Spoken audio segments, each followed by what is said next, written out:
Here's the complete script in plain paragraph form, ready for AI voiceover on your channel Tartaria Veil. No headings, just flowing paragraphs. Strong hook up front, early CTA, natural flow, simple USA-friendly English, male voice-friendly, conversational pauses implied, and end CTAs for comments/shares. Imagine this. What if almost everything we think we know about the world before 1800 is built on ashes?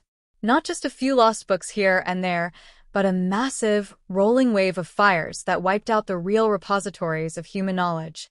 Dozens, hundreds of them. Libraries, archives, monasteries, gone in flames, one after another, right when the modern world was being born. And the more you dig, the more it starts to feel not random. Not at all. Welcome to Real Life Echo, where we question the stories we've been told. If this kind of hidden history grabs you, hit that like button right now and subscribe so you don't miss what comes next. We're going deep today, and trust me, you'll want to stick around. Picture the Library of Alexandria. We all hear about it, the greatest collection of ancient knowledge ever assembled, hundreds of thousands of scrolls holding secrets from every corner of the known world. But we don't have those scrolls. We have stories about them. Summaries written centuries later. Claims about what was there. The original? Burned multiple times across different eras. First maybe by Caesar's troops, then later during wars and conquests. But here's the thing that hits harder. It wasn't just Alexandria. Its successor libraries, the ones carrying on that tradition, kept burning too. Constantinople's collections torched during the Fourth Crusade, then again when the Ottomans took the city. Baghdad's House of Wisdom leveled in 1258. Nalanda University in India, a massive center of learning, burned by invaders in 1193. Different continents, different times, same ending. Knowledge erased. Fast forward to Europe. Starting around the mid-1600s, something shifts. Fires start clustering.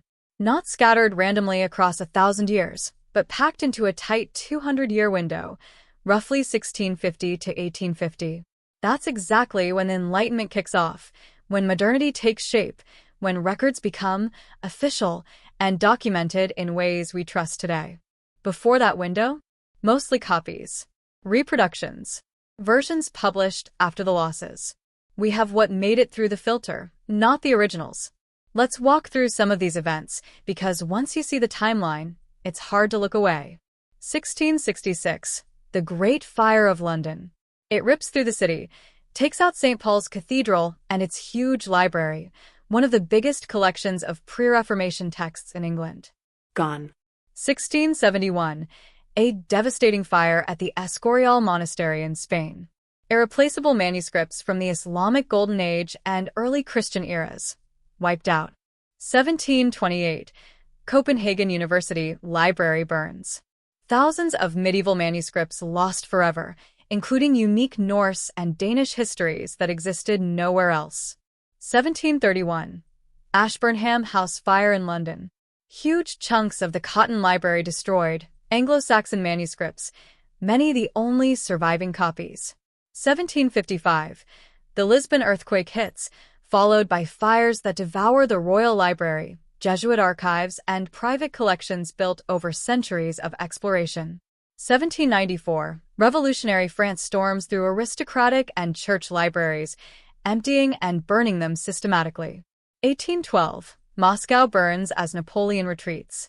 Kremlin archives, historical documents vanished. 1814, British troops torch Washington, D.C., and the Library of Congress loses its entire collection, 3,000 volumes that formed the backbone of early American records. And it doesn't stop there.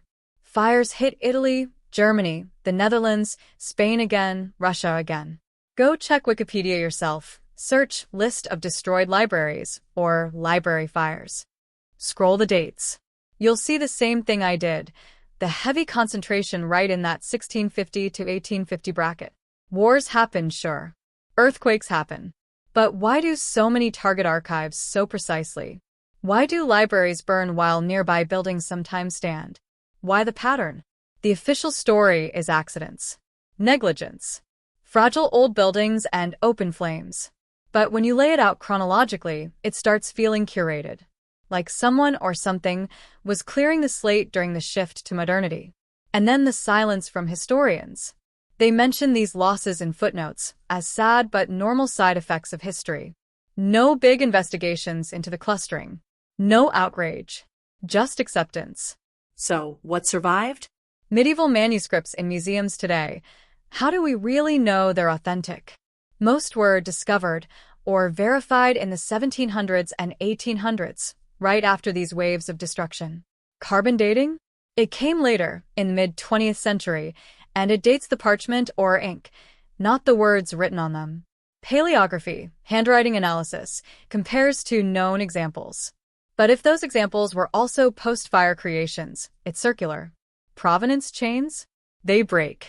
Wartime transfers, evacuations during fires, reorganizations, always gaps, especially around 1750 to 1850. I'm not saying every old text is fake.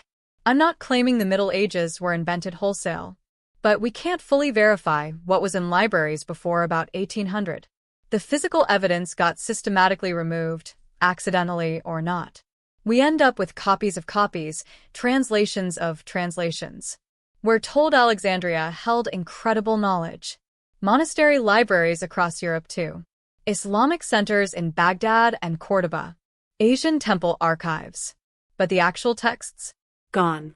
We have descriptions of what was lost, not the things themselves. And after the fires? Knowledge got centralized. National libraries, state archives, universities under government control. Who decided what got reprinted? What got authenticated as real, and what got labeled forgery? Editorial standards tightened. Cataloging became uniform. The past got standardized. Wouldn't fit the emerging story of linear progress. Maybe alchemical works, hermetic texts, old technical manuals on building methods, astronomical charts too precise for their supposed era, maps showing coastlines that shouldn't have been known yet. Those categories show up again and again in lost lists. Suspiciously often. What survived? Approved religious texts, classical literature in edited forms, Victor-written chronicles, legal codes, powers paperwork. The rest? Burned. Forbidden not by stamps on covers, but by disappearing entirely. Look at old photos from the 1850s to 1880s. European royals in their private libraries, shelves packed with leather-bound volumes. Those libraries still exist. The families still hold the estates. The books sit behind glass, velvet ropes. But the public can't read them. Researchers get denied. While public and monastery collections burned, certain bloodlines stayed untouched. Their knowledge preserved intact. Why? And why do those same families still block access today? Go to a major library. Ask for original pre-1750 manuscripts, not copies, the real things. They're rare, often from royal or state collections. Independent ones? Lost. Check acquisition records.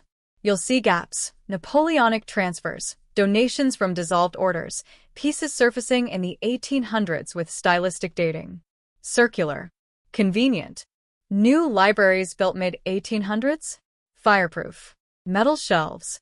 Concrete. Like the builders knew what had happened and wanted no repeat. Protecting knowledge, or protecting the new narrative. Those burned books were written by people who thought their words would last. But the chain snapped. What emerged was a controlled story. Manageable. Fitting for nation-states and industrial progress. The patterns too tight, too timed with upheaval, too selective in what vanished versus what stayed. Too quiet from the winners. What was in those lost texts? Advanced techniques? Different energy ideas? Social setups that challenged the new order? We'll never know. That's the control. You can't question what's ash. You can't challenge narratives when sources don't exist. So, ask yourself, what did we really lose? What couldn't be allowed into modernity? If this hits you, if you're seeing the pattern too, drop a comment below. What do you think burned? Coincidence or something more? Share this with someone who needs to hear it. Your support keeps digging. Like, subscribe, hit the bell. Together we're uncovering what they tried to erase. Thanks for watching.